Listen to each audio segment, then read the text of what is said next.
Muito boa noite, meus caros amigos, minhas queridas amigas. Boa noite, meus queridos amigos do Grupo da Fraternidade Espírita Humberto de Campos.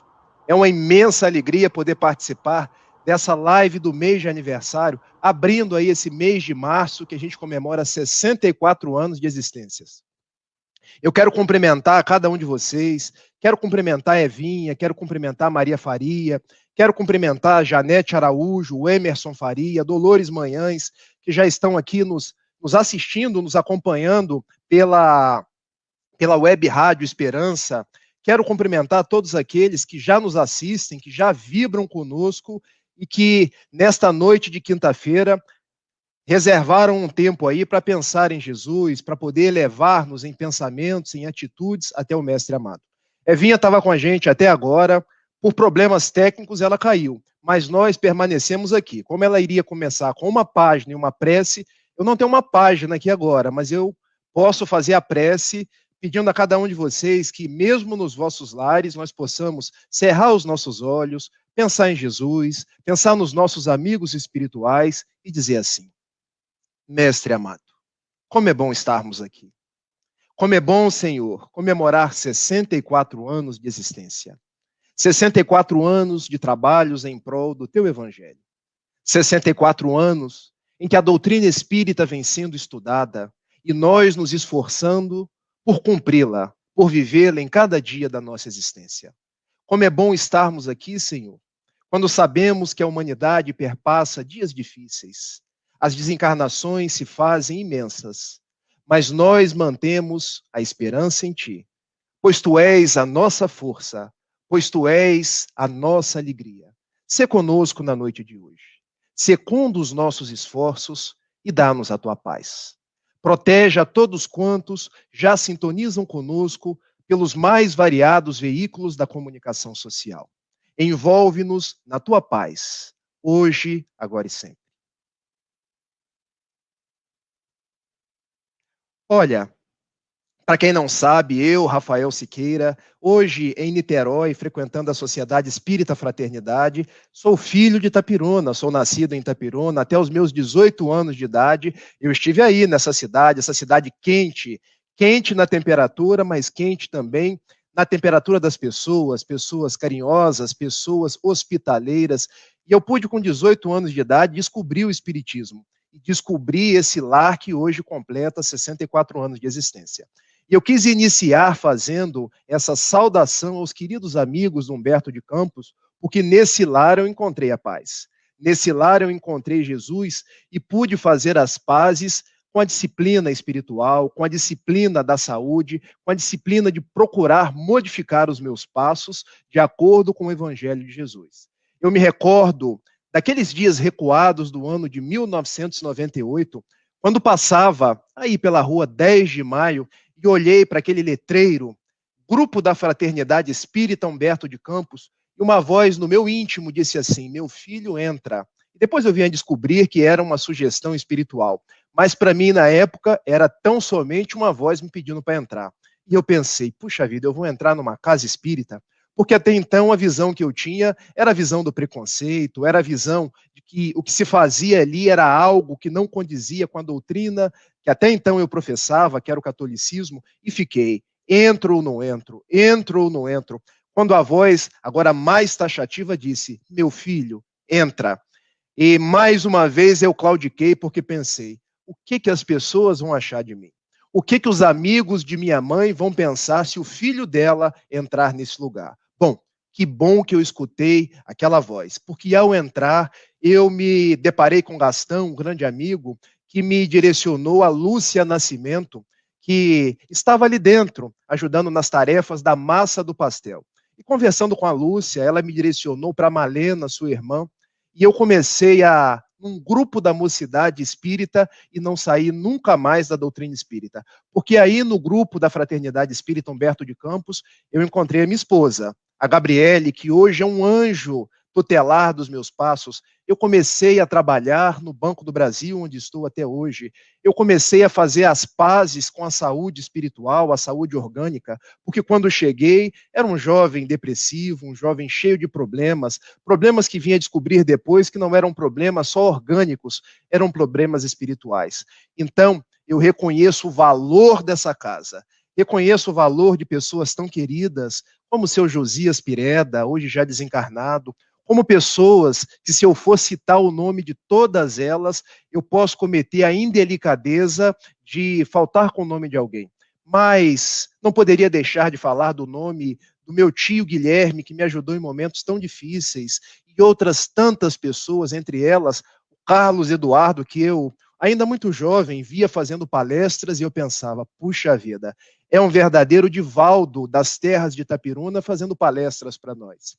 Então, eu posso dizer que fui muito feliz participando deste grupo e hoje estou muito feliz por poder falar. Não me considero um palestrante espírita, me considero alguém que venho retribuir a essa casa tudo o que essa casa fez de bom para mim. Como sou um pequeno trabalhador espírita, a nossa retribuição será sempre mínima diante de tudo que o grupo Humberto de Campos fez por mim.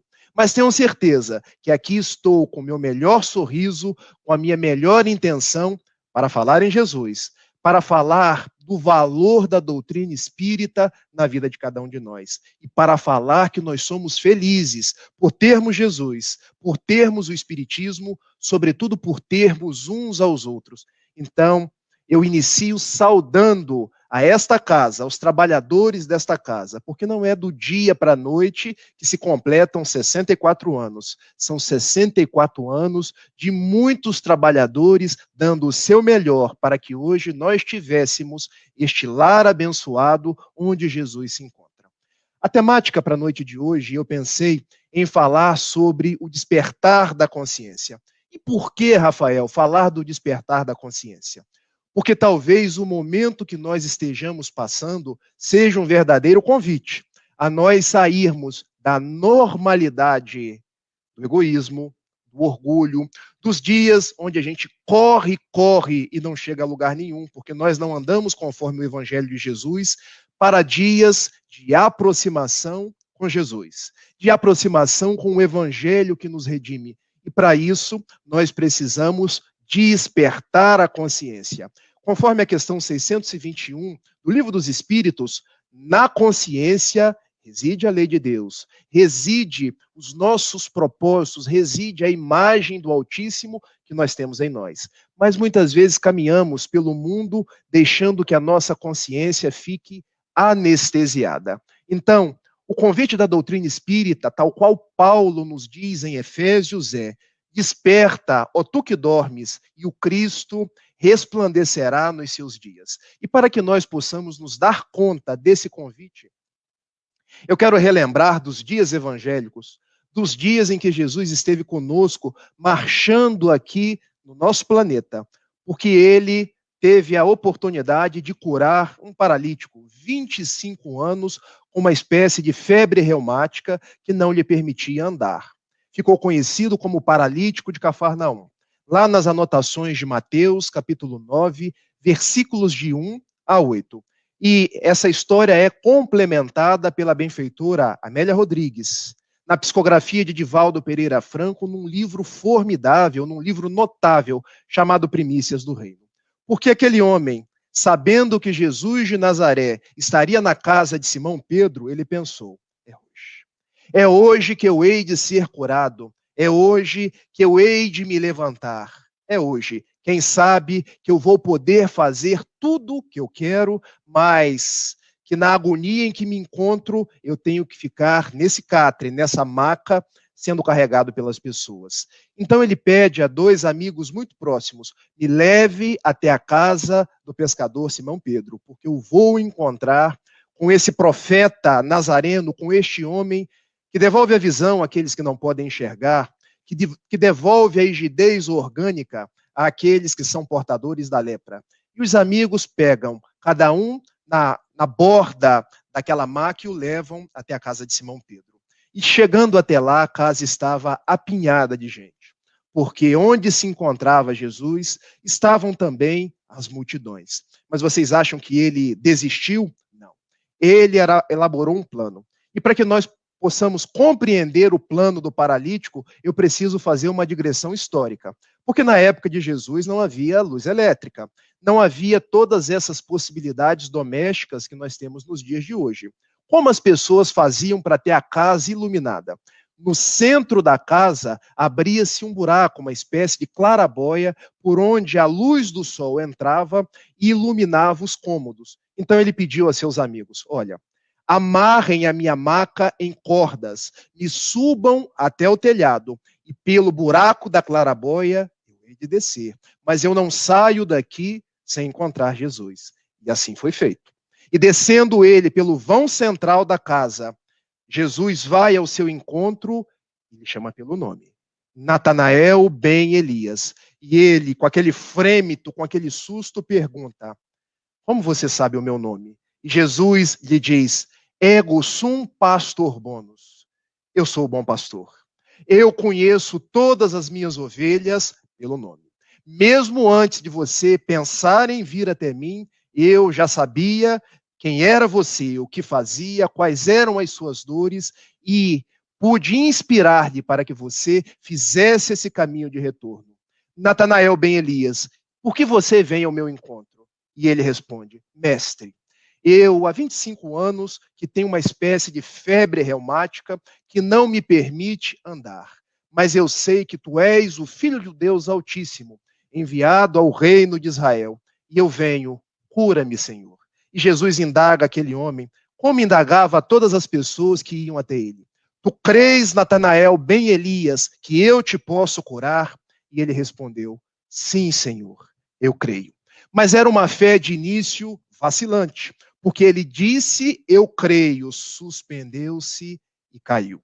Foi quando Jesus se ajoelha e com aqueles olhos azuis, que pareciam um lar piscoso, azulado de Genezaré, ele aproxima-se um pouco mais de Natanael e lhe pergunta: Natanael ben Elias, tu crês que Jesus, o Filho do Deus Altíssimo, pode te curar? E agora, com a fé mais robusta, ele responde: eu creio. E Jesus então lhe diz: levanta-te e anda, em nome de Deus que me enviou para as ovelhas de Israel e também para a gentilidade em geral. E o homem levantou-se e começou a andar, quando todos gritavam: milagre, é milagre. O que este homem faz é milagre. E naquela mesma tarde, na casa de Simão Pedro, Jesus teve a oportunidade de curar uma menina que não tinha como enxergar. Ele teve a oportunidade de curar um homem que chegou cheirando mal, porque era portador de hanseníase. E a hanseníase, hoje nós temos cura para a lepra, mas quem não conhece, as carnes vão apodrecendo e a pessoa cheira mal. Ele teve a oportunidade de curar hansenianos. E aquele foi um dia de uma grande bênção dos céus na casinha de Simão Pedro.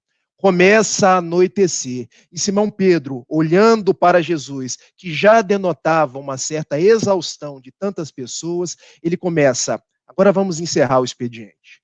Voltem outro dia, porque o mestre, todos os dias ao anoitecer, ele tem o costume de orar. E quando já não havia mais ninguém dentro da sua casinha, ele vai procurar Jesus e não o encontra. Onde estará o meu mestre? Porque eu já pedi todo mundo que saísse e agora eu não vejo. É quando ele pensa que naquele momento Jesus deveria estar orando. E vai até as margens do lago que ele tanto amava. Jesus encontrava-se lá, naquela posição respeitosa, orando a Deus, orando ao Pai, agradecendo, e Simão Pedro vai se aproximando, entrando naquela psicosfera do homem, do tipo mais perfeito que Deus nos mandou para modelo e guia. E num determinado momento, ele se dá conta que dos olhos de Jesus desciam algumas lágrimas. E ele, na sua ingenuidade, pensou: devem ser lágrimas de alegria. Devem ser lágrimas de contentamento, porque depois de tantas curas, Jesus deve estar chorando de agradecimento a Deus. E ele pergunta: meu mestre, Você que me tirou dessas mesmas praias e me chamou para ser pescador de homens, eu vejo que dos seus olhos escorrem lágrimas. São lágrimas de alegria, porque eu conheço Natanael ben Elias. Este homem, eu dou os peixes que sobram da minha pescaria para ele, e ele saiu daqui andando. E Jesus diz a Simão Pedro: Simão, Simão, tu ainda não me compreendes, assim como a grande maioria das pessoas também não podem me compreender. São lágrimas, sim, mas não são lágrimas de felicidade. São lágrimas, Simão, de pesar. Ó mestre, explica-me então que pesar é esse? Porque depois de um dia de tantas bênçãos, de tantas curas, eu não entendo por que tu choras. Narrativa de Amélia Rodrigues, Primícias do Reino, o paralítico de Cafarnaum. Quem quiser conferir, eu deixo a sugestão de leitura. E Jesus então diz a Simão Pedro: olha, eu agora na minha tela mental consigo ver onde se encontra Natanael ben Elias. Me diga, Senhor, onde ele se encontra? Ele se encontra numa taberna, bebendo sem parar e ainda pagando vinho para todas as pessoas que se encontram na taberna. E eu ouço as suas palavras estrepitosas que dizem assim: um certo homem de Nazaré devolveu-me a capacidade de andar. E eu hoje quero recuperar o tempo perdido. Eu vou beber até cair. Vamos nos congraçar, porque hoje a noite é nossa. Você acha, Simão Pedro, que eu vim ao mundo para esse tipo de festividades do corpo? Por isso eu choro. Você se lembra daquela menina que chegou até mim e não conseguia enxergar? E que a sua mãezinha me pediu, pelo amor de Deus, que eu devolvesse a sua capacidade de ver? Pois muito bem, ela saiu daqui enxergando. E eu a vejo agora na minha tela mental. E ela não disse a ninguém que voltou a enxergar. E está pensando mais ou menos assim: eu não hei de contar a ninguém. E vou me vingar de um a um. Porque quando as pessoas acharem que eu ainda não enxergo, eu vou passar a rasteira em todas elas. Simão, Simão, você acha que eu vim ao mundo para que as pessoas possam vingar-se uma das outras, debater-se sem fim em nome do meu amor? Não, Simão. Você se lembra, Simão, daquele homem que veio até mim já cheirando mal? Ah, Senhor, eu conheço esse homem. Esse homem já estava degradado ao vale dos imundos em Jerusalém. Pois muito bem, ele saiu de nós já com as carnes todas saudáveis, já era um homem vistoso como antes. Ele agora, Simão, está na cama de uma cortesã. Está pagando pela atividade do sexo. E eu escuto ele dizendo assim: hoje eu me deitarei com você, e amanhã com outra, e depois de amanhã com outra. Não pense, Simão, que eu vim ao mundo para que os homens se locupletem dos prazeres sensoriais. Eu vim ao mundo para que todos tenham vida e vida em abundância.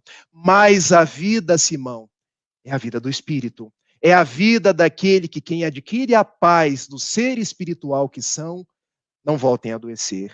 Eu vim para que todos despertem a consciência e possam se deparar com as vossas realidades espirituais. Sabe por quê, Simão?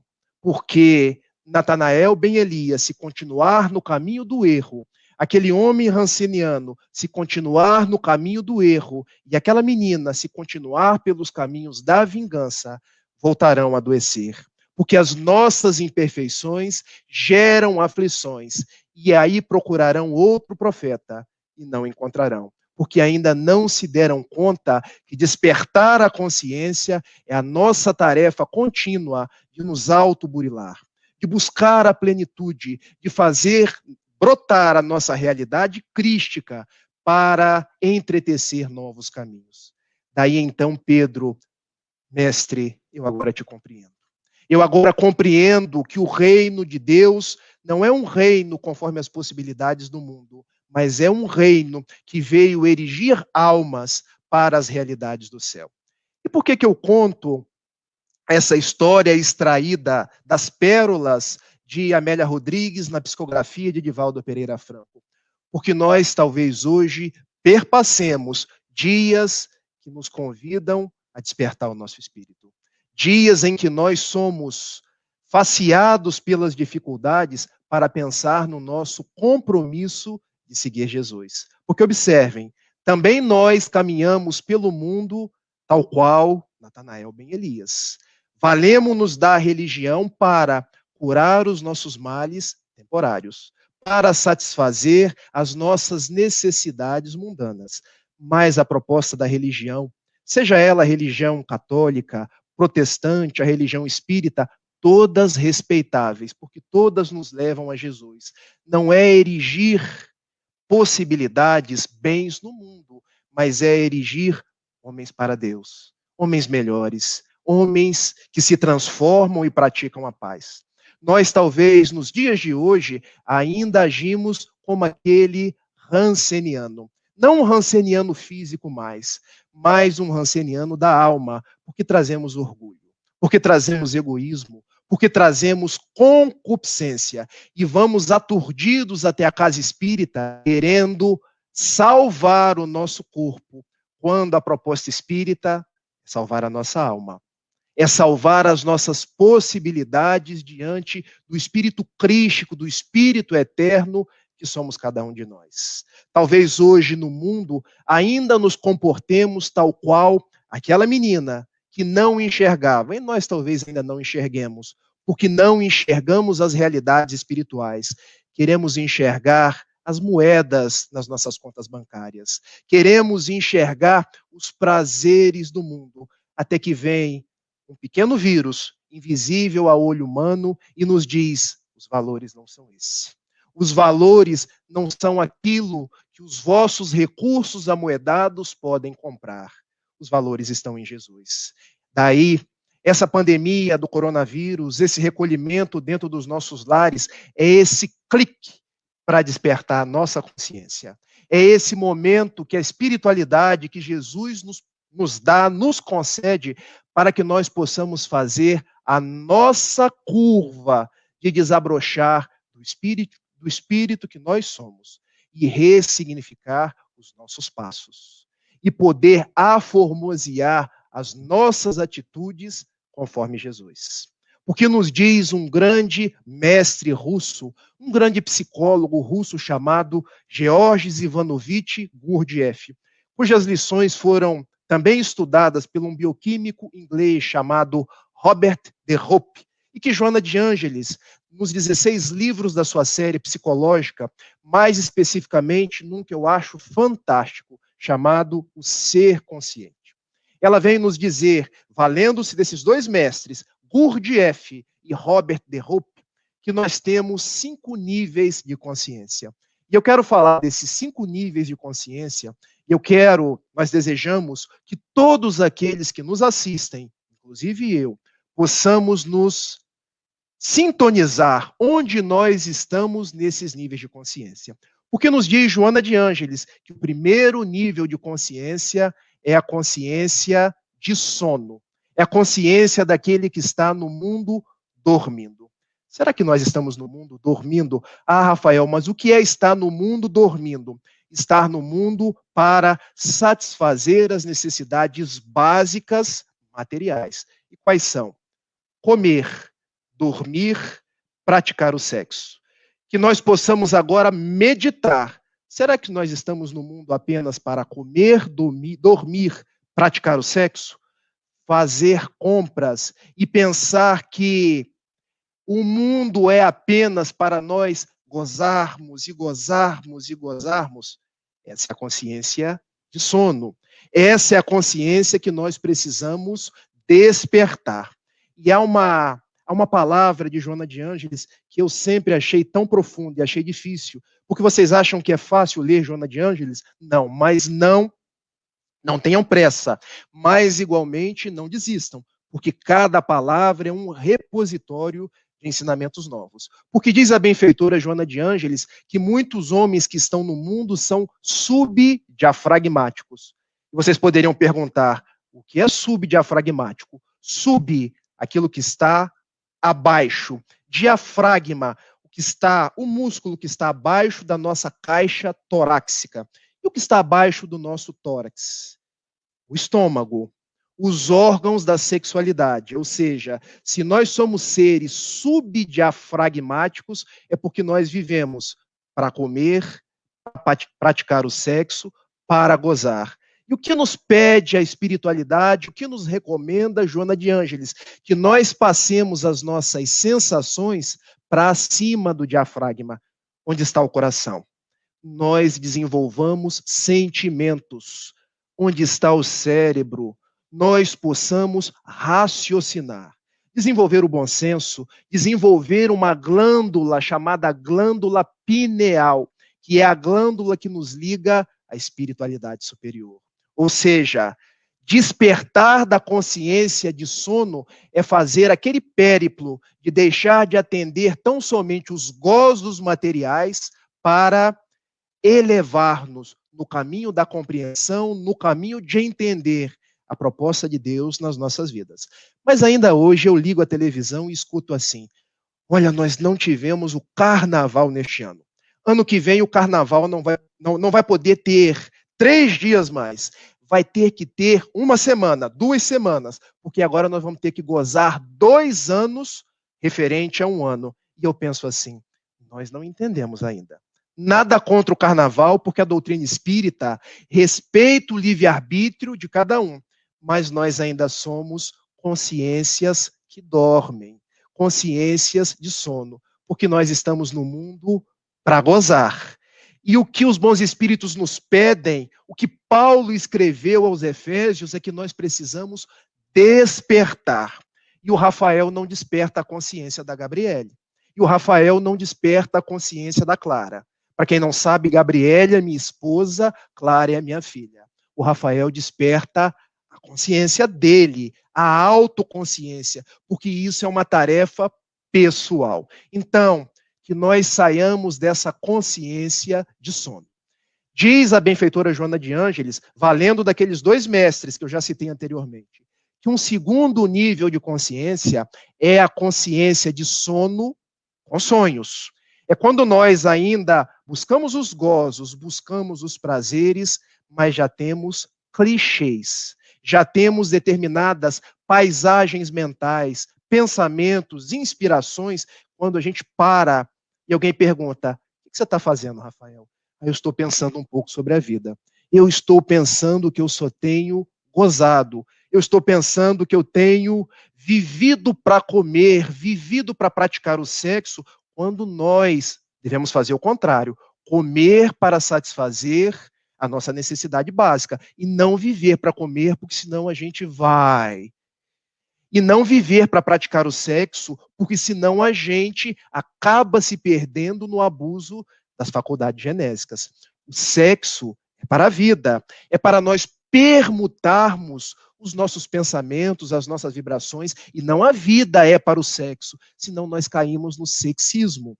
Então, esse segundo grau da consciência, a consciência de sono com sonhos, é quando nós começamos a ter os clichês, é quando nós começamos a raciocinar, é quando nós começamos a pensar, será que essa é a vida que eu devo ter?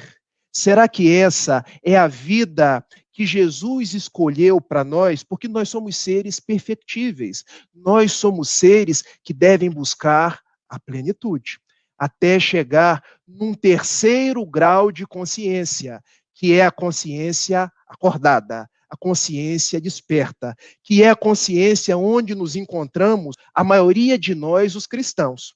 Porque nós já sabemos que não devemos ser tão egoístas. Ego quer dizer eu.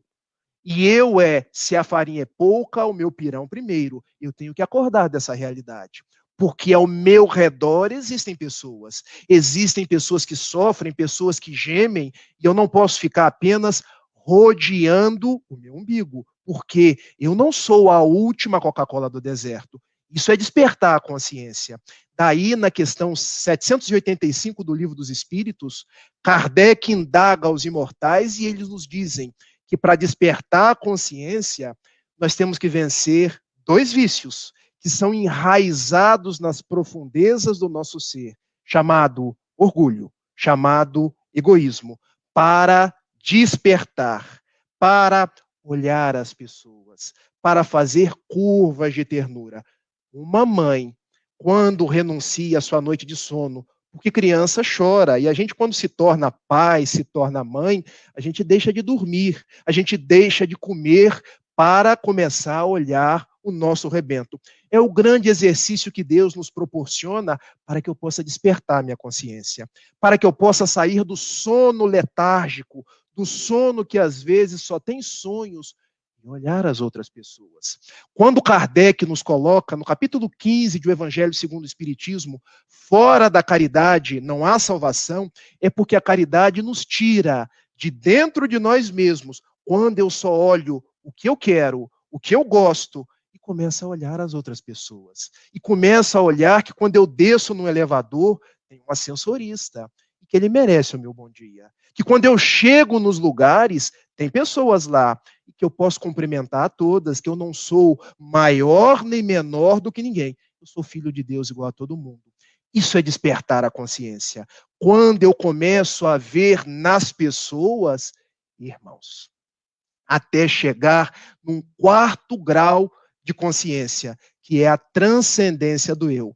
Aí já está ficando um pouquinho mais difícil. Já está ficando um pouquinho acima das nossas possibilidades. É quando nós conseguimos transcender, sair do Rafael e ter um olhar acima. E nós podemos entender isso indo na questão 893 do Livro dos Espíritos, quando Kardec indaga aos imortais: qual a mais meritória de todas as virtudes? E os bons espíritos respondem: toda virtude é meritória, mas o grau máximo da virtude está quando eu renuncio o interesse pessoal em prol do interesse coletivo. Então, transcender o eu é quando eu não vejo mais o meu interesse, eu vejo o interesse da minha coletividade. E nós podemos perceber que Madre Teresa de Calcutá transcendeu o eu, porque quando perguntavam a ela qual a sua religião, ela não respondia: eu sou católica. Eu fiquei durante anos no convento do Loreto, lá na Irlanda. Ela respondia assim: a minha religião é você. Porque ela transcendia o eu. Agnes Goncha, o nome dela, Madre Teresa de Calcutá, para olhar naqueles que eram jogados na lata de lixo, nas crianças que não tinham como estudar o verdadeiro propósito da religião.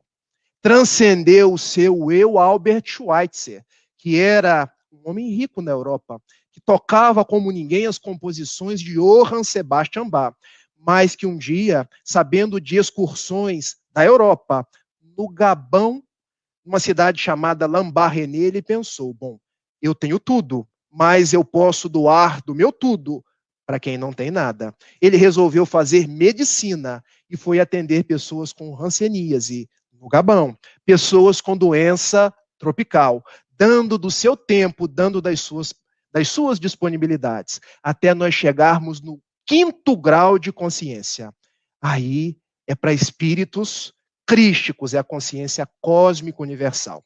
E nós podemos entender que a consciência cósmica universal é quando Paulo disse aos Gálatas: já não sou eu quem vive, o Cristo vive em mim. É quando olharem para cada um de nós e não verem mais a individualidade, ver o amor de Jesus, o propósito de Jesus agindo por nós e através de nós. Mas enquanto ainda eu não consigo transcender o meu eu, enquanto ainda eu não consigo ter a consciência cósmica universal, que eu possa despertar minha consciência, saindo de ser subdiafragmático, sono, saindo de apenas aqueles que têm clichês do que tem a fazer, sono com sonhos, para viver a fase de estar desperto, de estar acordado. Porque o Espiritismo hoje vem nos chamar para estarmos despertos com Jesus.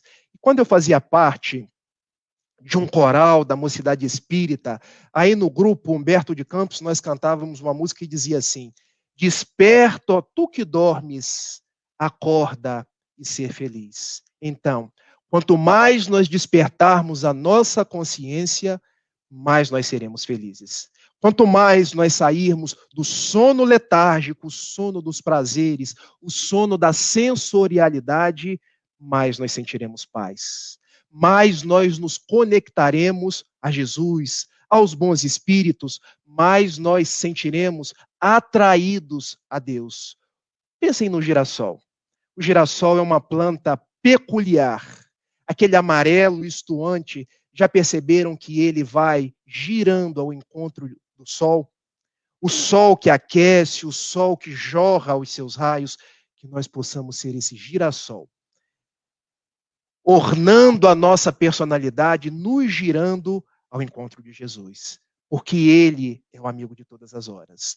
Porque Ele é o sol que nos aquece, é o sol que nos apruma, é o sol que nos dá a certeza de que nós estamos caminhando. E muitos hoje poderiam estar pensando assim: ah, Rafael, mas esses são dias tão tumultuosos. Esses são dias quando nós ligamos a televisão, só no dia de ontem desencarnaram quase 1.900 pessoas. Esses são dias onde amigos nossos estão com câncer, a sociedade parece que gravita de ponta cabeça, os nossos políticos parecem que não entendem essa necessidade de ir ao encontro de Jesus e não de valer-se de Jesus. O que fazer? Aproveitar desse momento, porque nós estamos vivos, nós planejamos no plano espiritual, muitos de nós, para vivermos esse momento. E para, nesse momento, testarmos a nossa fidelidade a Jesus. Dizermos ao mundo aquilo que nós viemos e quais são as nossas potencialidades. Porque é muito fácil ser testado na bonança. É muito fácil ser testado quando tudo está bem. Eu vejo muitas pessoas que dizem assim: ah, eu tenho a minha fé espírita, eu acredito em Deus, mas a vida está um mar de rosas. Mas é bom nós termos o nosso senho alegre, dizer que acreditamos em Deus, falar de esperança, ser a luz do mundo, ser o sal da terra, quando as coisas estão difíceis. Quando as coisas parecem que fugiram do controle. Bom, fugir do controle não fugiram, porque Deus permanece nos guiando os passos, porque Deus permanece nos protegendo, porque Jesus continua nos guiando os passos e do nosso lado nós temos o nosso anjo de guarda. Já conversaram com ele? Ah, mas eu não sou médium. Mas através das orações vocês podem sintonizar com o seu anjo de guarda. Pode sintonizar com os amigos espirituais aí do grupo espírita Humberto de Campos. Podem descer da faixa de vibração, sair da faixa de vibração das reclamações, das lamúrias, daquela atitude de ficar sempre lamentando, para elevar em pensamentos, em vontade e passar a caminhar com esperança. Porque a esperança, a vontade, a certeza, a alegria está dentro de nós. E sempre que eu sou chamado para fazer uma palestra, eu tenho refletido sobre uma questão do Livro dos Espíritos que ela parece muito apropriada ao dia que nós estamos vivendo. E eu peço permissão para ler essa questão. Porque quando eu leio a questão, primeiro, eu mostro o livro para vocês. Porque este livro aqui é um livro de cabeceira para todos nós. É um livro onde Kardec nos traz 1019 questões que foram submetidas aos espíritos sobre os mais variados problemas da nossa humanidade, problemas atuais, e que nós recebemos do alto dos bons espíritos as respostas que nos esclarecem e que nos consolam. E lá na terceira parte, das leis morais, particularmente na lei de destruição, Kardec pergunta de uma forma magistral. Flagelos destruidores. Questão 737. Com que fim fere Deus a humanidade por meio de flagelos destruidores? E eu aqui queria fazer uma parceria com Kardec. Eu quero mudar só um tiquinho a pergunta. Vocês me permitem? Bom, eu prometo que é para mudar só na palestra de hoje, gente, porque o livro ele é incólume. Com que fim fere Deus a humanidade por meio do coronavírus? Dos dias tumultuados do presente. E olha a resposta. Para fazê-la progredir mais depressa. Já não dissemos que a destruição é necessária para a regeneração moral dos espíritos, que em cada nova existência sobem mais um degrau na escola da perfeição?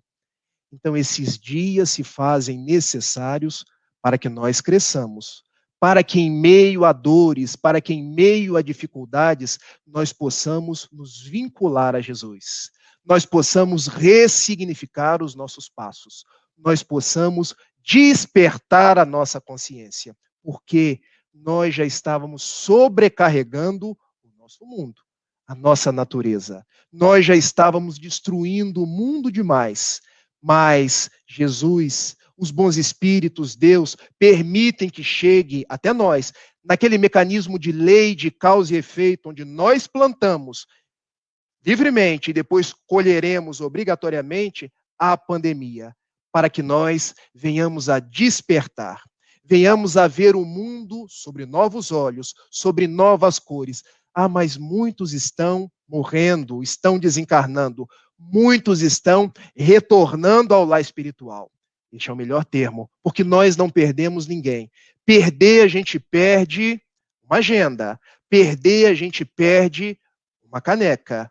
Nós não perdemos ninguém. Aqueles que desencarnaram estão retornando ao nosso lar espiritual, para onde todos nós igualmente retornaremos.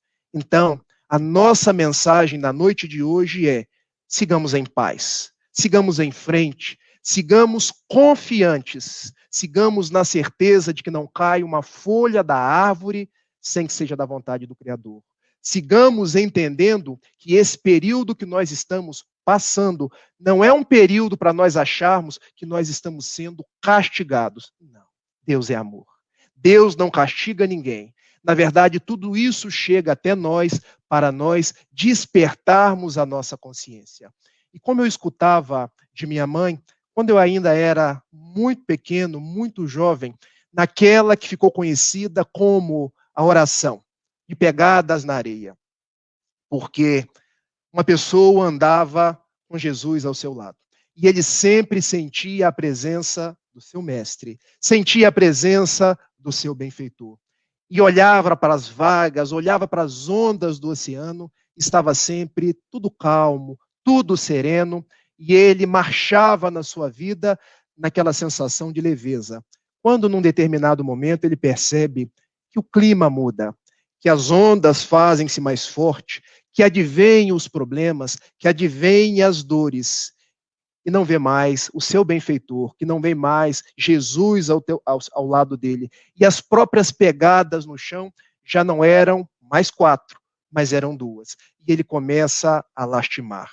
Lastimar como os apóstolos lastimavam quando, na noite tempestuosa da antiga Palestina, Jesus dormia e o barco parecia sossobrar. Ao que Jesus levanta: homens de pouca fé, eu não estou aqui convosco. E na oração da pegadas na areia, ele começa a lastimar.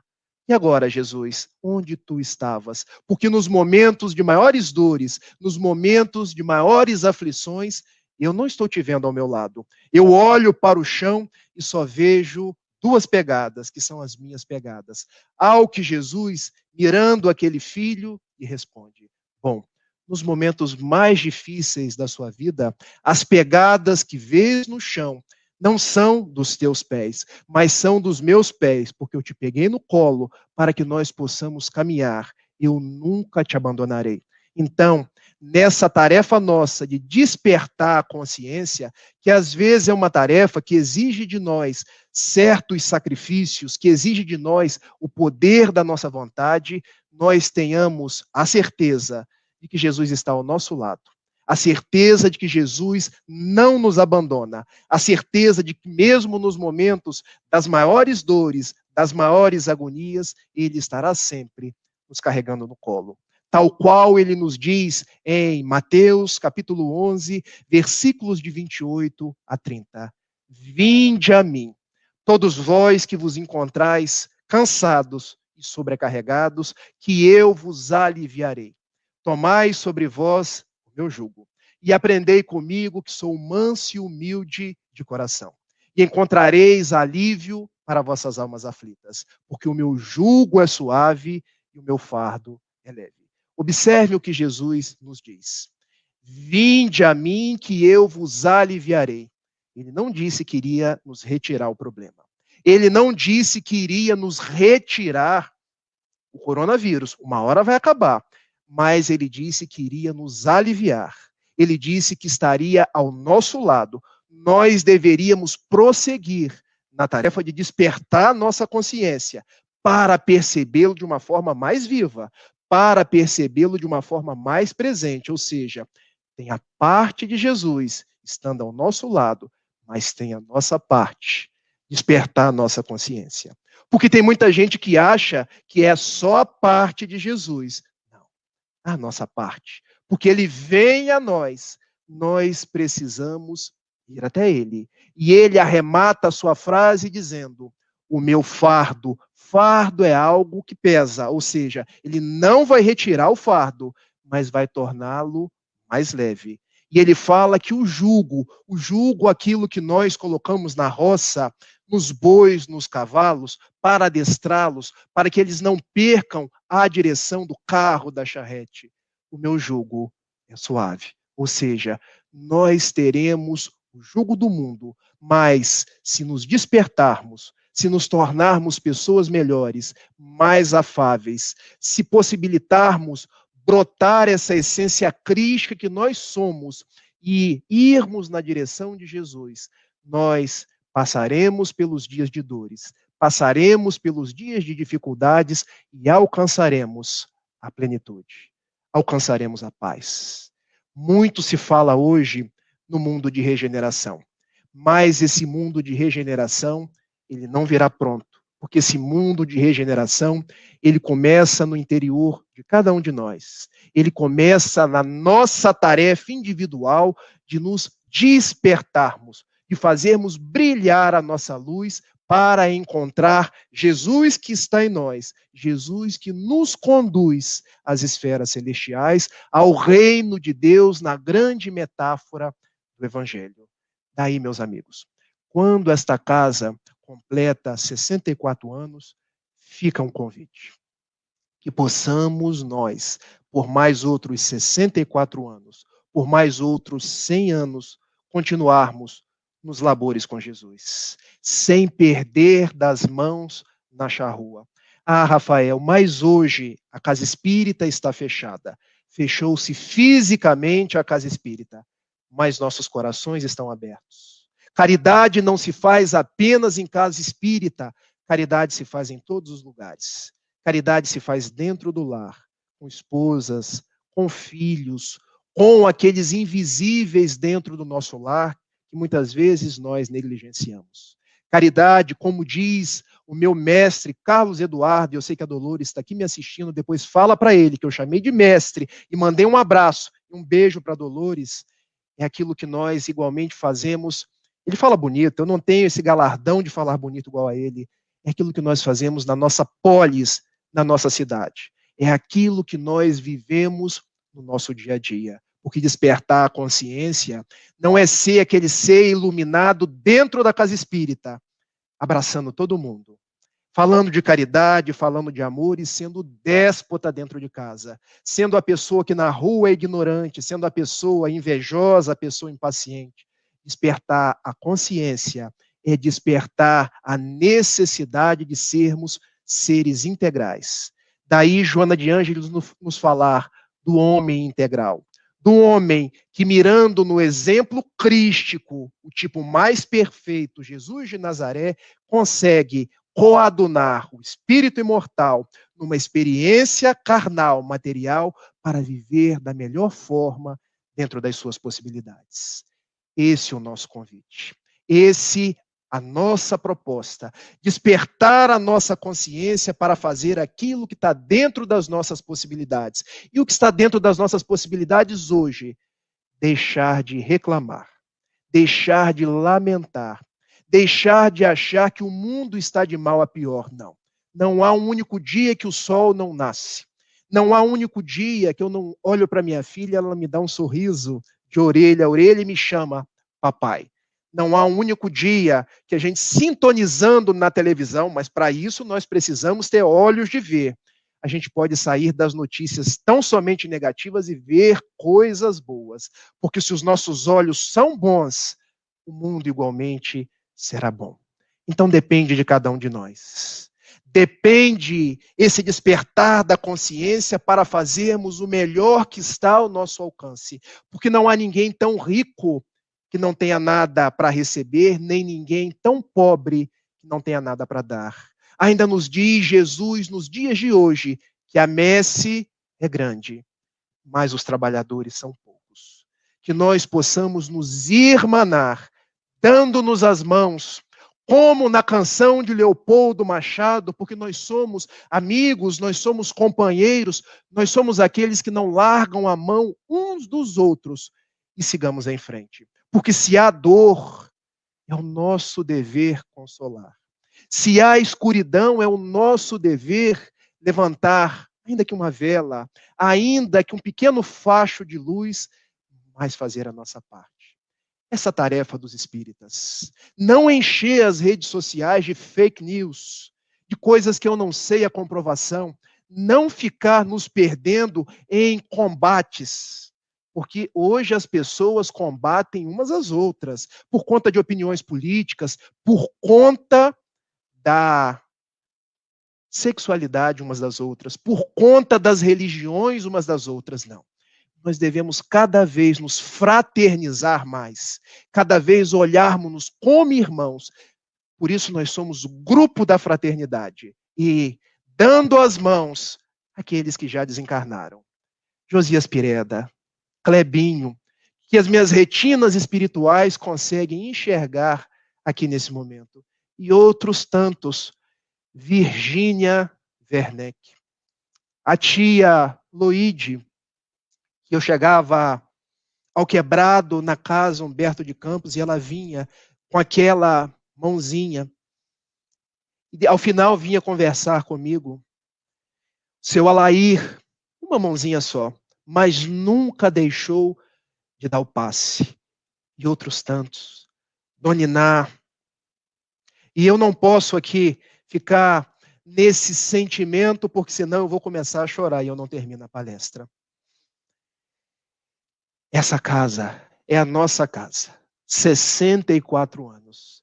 Que nós marchemos, porque do alto marcham aqueles que vieram antes de nós.